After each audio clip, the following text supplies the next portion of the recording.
Between these far-left fascists, led by Harris and her group. Perfect example of their fake compassion. She's a Marxist, communist, fascist, socialist. She's not actually a socialist. I want to hop into a few different Fox News segments trying to do the apocalypse now type rhetoric following this Kirk shooting, just to show how dangerous and divisive the right is and where they've gotten in this country. And I also want to debunk some of the common MAGA narratives following this. So strap in, leave us a like, it helps us out a ton, gives us a boost in the algorithm, and let's get right to the discussion. And then June 14th, these Minnesota legislatures were knocked out, were killed.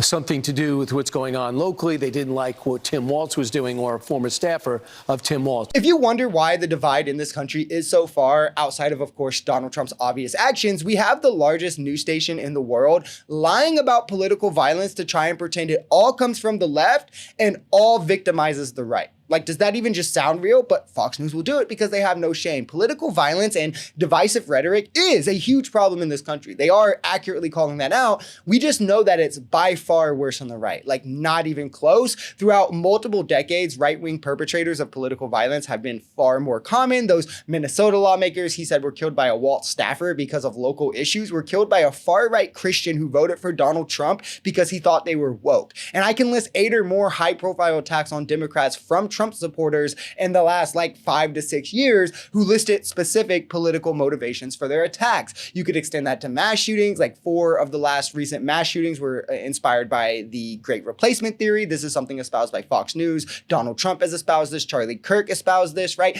They just don't get the same coverage because the right controls narratives in this country. And that one, of course, isn't convenient to them. Between these far-left fascists, led by Harris and her group, we have a fascist person running who's incompetent. She's a Marxist, communist, fascist, socialist.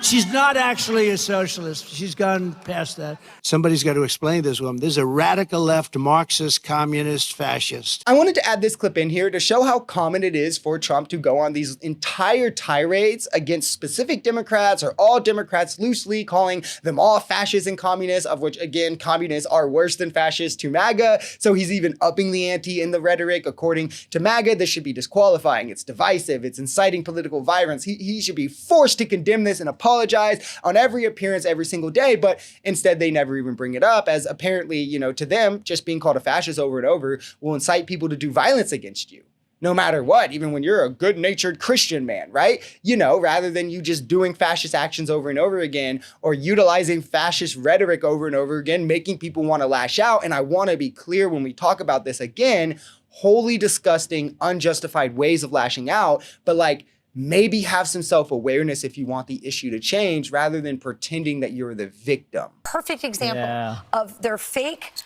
compassion. They wouldn't even allow a moment of silence for Charlie Kirk on the House floor.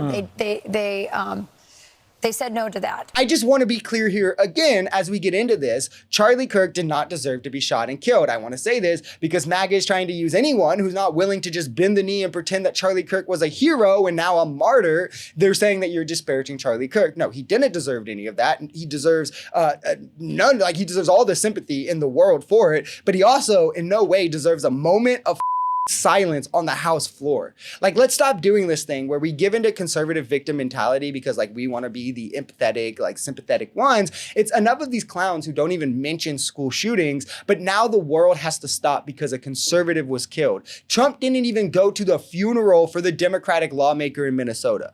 Fox News won't even admit a Trump supporter killed her and her husband. They still joke about Gretchen Whitmer. They joke about all of these the pipe bomb sent to Kamala Harris and all of these attacks. But let's fly flags at half-mast for a racist. Also, Democrats didn't do the moment of silence rightfully on the House floor because Republicans said they weren't going to do one for the school shooting that happened the same day, showing where their priorities lie. Of which, by the way, that school shooting, Trump made no video about, made no comments about. Fox News did 1 or 2 videos about. They've now done 50 on Charlie Kirk in 3 days. Yet a whole Oval Office speech was dedicated to Charlie Kirk. The vice president is going around with his family. Again, it shows what these clowns care about. Charlie Kirk does deserve the same sympathy as any other human who was killed and absolutely did not deserve it. However, that in no way absolves him of being a piece of shit for his entire life, who in no way deserves honor. Sympathy? Yes. Empathy? Definitely. Honor and recognition? Never.